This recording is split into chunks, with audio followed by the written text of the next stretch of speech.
हाय, मी कोमल तुमच्या सगळ्यांचं आपल्या मिनी ब्लॉगमध्ये स्वागत करते. कालपेक्षा आज माझी तब्येत थोडी ठीक आहे, पण सकाळ धरून सगळा पसारा तसाच पडलेला आहे. तर बोल सर्वात आधी तो आवरून घेऊयात. किचनवर तर बघा कसा सगळा पसारा झाला आहे. जोपर्यंत भांडी होत नाही तोपर्यंत माझं तर काही डोकं चालणार नाही. त्यामुळे भांडी घासली, किचन क्लीन करून घेतला. किचन जर क्लीन असेल ना तर काम करायला बरं वाटतं. त्यानंतर पटकन फ्रेश झाली. कपड्यांच्या घड्या घालायच्या राहून गेल्या होत्या, त्यामुळे आधी तर सर्वात कपड्यांच्या घड्या घालून घेतल्या. त्यानंतर झाडू मारून घेतलं. झाडू मारून होस तोपर्यंत दिवाबत्तीचे टाईम झाले होते, त्यामुळे दिवाबत्तीसुद्धा करून घेतली. त्यानंतर मस्त असा चहा एन्जॉय केला. भूक लागली होती म्हणून शिरा बनवायला घेतला.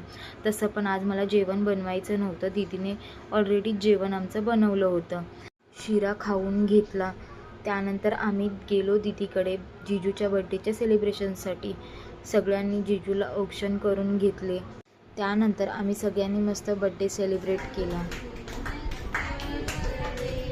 केक कटिंग करून झाल्यानंतर आम्ही सगळे जेवायला बसलो. आज जेवणामध्ये चपाती, डाळ, बटाट्याची भाजी, आमरस आणि भात असा बेत होता. जेवण केल्यानंतर आम्ही घरी आलो. तर असा होता आजचा ब्लॉग. भेटूया नेक्स्ट ब्लॉगमध्ये. बाय.